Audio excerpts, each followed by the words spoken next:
ሰላም እንደምን አላችሁ የዩኒክ አቤል ቤተሰቦች። በዚህኛው ቪዲዮ ደግሞ ብዙዎቻችሁ በጠየቃችሁኝ መሰረት የኮምፒውተር ሳይንስ በዚህ ሰዓት ጆይን ስለማድረግ ስለ ኮምፒውተር ሳይንስ ዲፓርትመንት የተወሰኑ ሀሳቦችን በጣም ጠቃሚ የምላቸውን ወደ እናንተ ሼር አደርጋለሁኝ። ይህንን ቻናል ያልተቀላቀላችሁ ይሄ አካዳሚክ ላይ ላላችሁ ልጆች መልካም ነገሮችን የምናደርስበት ፖዚቲቭ ኢንሳይቶችን ወደ እናንተ የምናቀርብበት ቻናላችን ነው። ሰብስክራይብ በማድረግ ፋሚሊ እንድትሆኑ ያሳሰብኩኝ። ቀጥታ ወደ ዛሬው ሀሳብ እንግባ። በዚህ ቪዲዮ የምነግራችሁ 5 የኮምፒውተር ሳይንስ ጥቅሞችን እና እንዲሁም ደግሞ 5 የኮምፒውተር ሳይንስ ዲስአድቫንቴጆችን ወይም ደግሞ ጉዳቶችን በዚህ ሰዓት ኮምፒውተር ሳይንስን ጆይን የማድረግ ጉዳቶችን እነግራችኋለሁ ማለት ነው። እስቲ ከፖዚቲቭ እንጀምር፣ ከጥቅሙ እንጀምር። ኮምፒውተር ሳይንስ ዲፓርትመንትን በዚህ ሰዓት ጆይን ማድረግ ምን አይነት ጥቅም አለው የሚለውን እነግራችሁ። የመጀመሪያው ኮምፒውተር ሳይንስን የመግባት ወይም ደግሞ የመቀላቀል ጥቅሙ በዚህ ቪዲዮ መጨረሻ ላይ እንዴት ኢትዮጵያ ውስጥ ደግሞ በቀላሉ ኮምፒውተር ሳይንስ በመንግስት ዩኒቨርሲቲዎች ጆይን ማድረግ እንደምትችሉ እነግራችኋለሁ። የመጀመሪያው ጥቅም ሃይ ዲማንድ ጆብ ወይም ደግሞ በስራ ላይ በጣም ፍላጎት አለው። ይሄ ማለት ኮምፒውተር ሳይንስ ዲፓርትመንት ናውዳይስ ተፈላጊ ነው። በሶፍትዌር ካምፓኒዎች፣ በስታርታፕ ቢዝነሶች ላይ፣ በባንኮች ላይ፣ በቴሌኮሙኒኬሽን ላይ ኮምፒውተር ሳይንስ በጣም ይፈልጋል። ሳይበር ሴኩሪቲ ላይ ከዚህ ከቴክኖሎጂ ጋር የሚገናኙ ነገሮችን የሚሰሩ ድርጅቶችን ጆይን ስለምታደርጉ ፊልዱ ወደዛ ስለሚጋብዝ ሃይ ዲማንድ ጆብ አለው ወይም ደግሞ ከፍተኛ የሆነ በስራ ላይ ተፈላጊነት ያለው ዲፓርትመንት ነው። ይሄ አንደኛውና ዋነኛው የሚባል አድቫንቴጅ ነው ኮምፒውተር ሳይንስ። ስለዚህ ኮምፒውተር ሳይንስን የሚማር ሰው እንደሌላው በተለይ በቅጥር ላይፍ ላይ መሰማራት የሚፈልግ ሰው መቀጠር የሚፈልግ ሰው ስራ ብዙም የማያጣበት ዲፓርትመንት ስለሆነ ይሄ አንደኛው አድቫንቴጅ ነው። ሁለተኛው የኮምፒውተር ሳይንስን ጆይን የማድረግ ሌላኛው አድቫንቴጅ ደግሞ ሳላሪ ነው። ኮምፒቲቲቭ የሆነ ሳላሪ አለ እና ፋስት ግራው ያለው ሳላሪ ነው።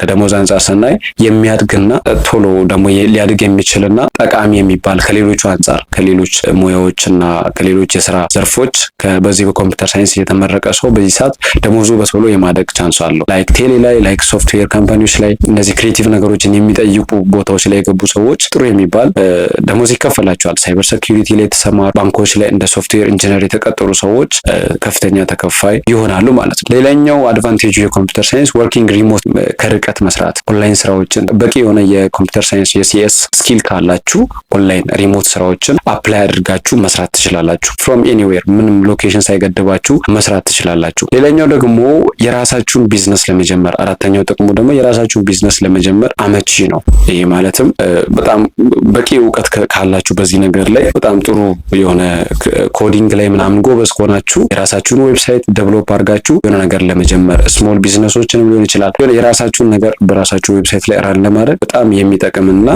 የሱን እውቀት ተጠቅማችሁ ብዙ ነገር መስራት የምትችሉበት ነው ማለት ነው የኮምፒውተር ሳይንስ። ሌላኛው ደግሞ ናውዳይስ ተፎካካሪ ነው። ኮምፒቲቲቭ ስለሆነ የዲፓርትመንት መምረጥ አለባችሁ። ለምን ጊዜው አሁን የቴክኖሎጂ ነው እንደሚታወቀው። ኤአይዎች በጣም ስራዎችን ከሰዎች የሚቀሙበት ነው። ሰው ኤአይ ኢንጂነር ለመሆንም ምናምንም ለሌላ የሚያድግ ዲፓርትመንት ስለሆነ ኮምፒውተር ሳይንስ ከዚህ አንጻር እነዚህ አድቫንቴጆቹ ናቸው። አሁን ቀጥዬ የምዘረዝርላችሁ ደግሞ ኮምፒውተር ሳይንስን የመማር ዲስአድቫንቴጅ ነው። አንደኛው ሰብጀክት ዲፊካልቲ። ይሄ ማለት ትምህርቱ በራሱ የማትስ ስኪልን በጣም የሚጠይቅ ነው። ፕሮብለም ሶልቪንግ የሆኑ ነገሮችን አይምሯችሁን በጣም ሰፋ አድርጋችሁ የምትማሩት አይነት ነው። ኮዶቹን ለመረዳት ምናምን አስቸጋሪ ነው ማለት ነው። ሶ ይህንን ቻሌንጆችን መቋቋም የሚችል ሰው መሆን አለበት። ከዚህ ይሄ ዲስአድቫንቴጁ ነው። ሁለተኛው ደግሞ የኮምፒውተር ሳይንስ ዲስአድቫንቴጅ የሆነው ብዙ ሰዓት አንድ ቦታ ላይ ቁጭ ብላችሁ ትሰራላችሁ። ይሄ ደግሞ ሄልዝ ችግሮችን ሊያመጣባችሁ ይችላል። ብዙ ሰዓት ቁጭ በማለት ላይክ ተያያዥ በሽቶች አሉ። ላይክ ኩላሊት ሊያማችሁ ይችላል። ብዙ ሰዓት ረጅም ሰዓት መቀመጥ ስለሚሆን ማለት ነው። ይሄኛው ሌላ ዲስአድቫንቴጅ ነው የኮምፒውተር ሳይንስ ማለት ነው። ሶስተኛው የኮምፒውተር ሳይንስ ዲፓርትመንት የመግባት ዲስአድቫንቴጁ ደግሞ ፋስት ቼንጂንግ ቴክኖሎጂ ነው። አሁን ላይ ያወቃችሁት እውቀት ከሰዓታት በኋላ ኦልድ ሊባል ይችላል ኮምፒውተር ሳይንስ ላይ ማለት ነው። አሁን ያወቃችሁት የሆነ ኮዲንግ አይነት፣ አሁን ያወቃችሁት የሆነ ሲስተም ከትንሽ ጊዜ በኋላ ቴክኖሎጂ በዛ ዘርፍ ላይ በጣም በፍጥነት ስለሆነ እያደገ ያለው በጣም ብዙ ኤአይዎች ስለሆኑ እየተፈጠሩ ያሉት አሁን ያወቃችሁት ነገር በአስቸኳይ ሊቀየር ይችላል ማለት። ስለዚህ ይሄ ደግሞ ዲስአድቫንቴጁ በጣም የሰፋ ነው። አሁን ያወቃችሁ ይሄ ምን ይጠይቃል መሰላችሁ? በየጊዜው ራሳችሁን እውቀታችሁን አፕዴት ማድረግ አለባችሁ።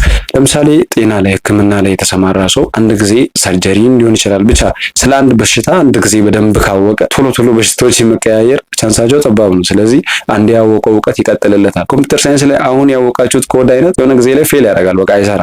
ዛሬ ያወቃችሁት እውቀት ነገ ላይ ጋራንቲ አይቆይም።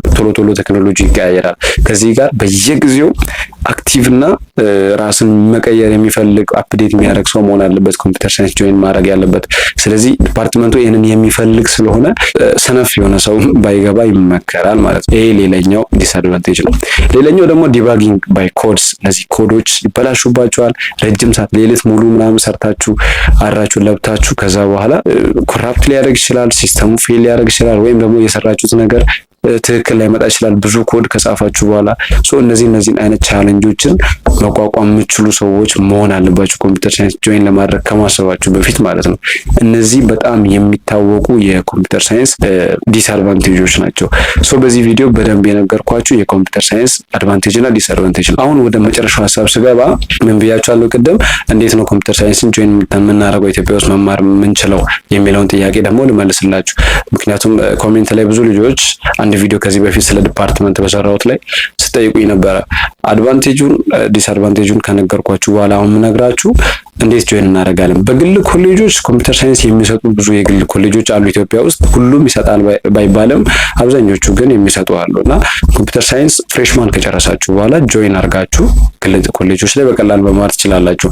ይሄ ግን ከማቴሪያሉ ጋር እውቀቱን በደንብ እናንተን ከማስጨበጥ ጋር አያይዛችሁ በደንብ ካጣራችሁ በኋላ ብትማሩ ይመረጣል። ሌላኛው እንዴት ነው ጆይን የምናደርገው ለሚለው ጥያቄ በመንግስት ዩኒቨርሲቲ ላይ ለምትማሩ ልጆች አሁን ፍሬሽ ላይ ሪሚዲያል ላይ ምናምን ያላችሁ እናንተ ደግሞ ፍሬሽማን ላይ ጥሩ ውጤት መስራት አለባችሁ። ምክንያቱም ብዙ ኮምፒቲሽን ስላለ ግቢ ላይ ብዙ ልጆች ስለሚፈልጉ ዲፓርትመንቱን አንድ ዩኒቨርሲቲ ላይ ደግሞ ቢያንስ ኮታው በጣም ቢበዛ 100 ነው። 100 ተማሪ ሊቀበሉ ይችላሉ። በጣም ከበዛ ነው።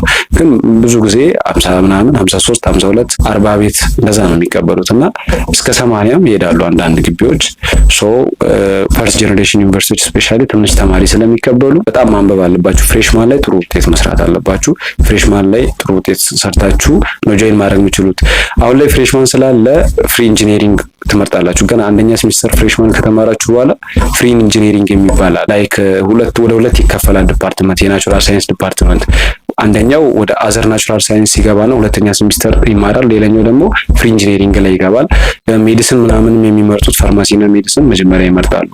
ፈርስት ሴሚስተር ላይ ነው የምትወስዱት ማለት ነው። ወደ አዘር ኢንጂነሪንግ ገብታችሁ እዛ ፍሪ ኢንጂነሪንግ ላይ ከተማራችሁ በኋላ አንድ ሴሚስተር ነው ኮምፒውተር ሳይንስ በውጤታችሁ መሰረት የምትቀላቀሉት ማለት ነው። ስለዚህ ውጤት ሊኖራችሁ ይገባል፣ የግድ ነው። ውጤት ማይኖራችሁ ከሆነ ትንሽ ውጤት ይዛችሁ ለመግባት አስቸጋሪ ነው የሚሆነው። ደግሞ እሱ ካመለጣችሁ ፍሪ ኢንጂነሪንግ ላይ ሌሎቹ ዲፓርትመንቶች እናንተ ማትፈልጓቸው ሊሆኑ ይችላሉ። ስለዚህ ጥንቃቄ ያስፈልጋቸዋል። ዝም ብሎ አንድ ሰው ስለመረጠ ፍሪ ኢንጂነሪንግ ስለገባ ብቻ ሁሉም ሰው ኮምፒውተር ሳይንስ ጆይን ያደርጋል ማለት አይደለም። እነዚህ ቤዚክ የምላቸው የኮምፒውተር ሳይንስ አድቫንቴጅ እና ዲስአድቫንቴጆቹን እንዲሁም ደግሞ እንዴት ነው ሀው ቱ ጆይን የሚለውን ነገር ነግሬያቸዋለሁ። ቀጣይም እንድሰራላችሁ የምትፈልጉትን ዲፓርትመንት ሜንሽን አድርጉ ኮሜንት ላይ። አሁንም ያልተቀላቀላችሁ ልጆች የሆነ ጊዜ መቀላቀላችሁ አይቀርም። ሰብስክራይብ ማድረግ እንዳይረሳ። መልካም ጊዜ። ቴሌግራማችንን ጆይን አድርጉ። ዲስክሪፕሽን ላይ ሊንኩን አስቀምጥላችኋለሁ።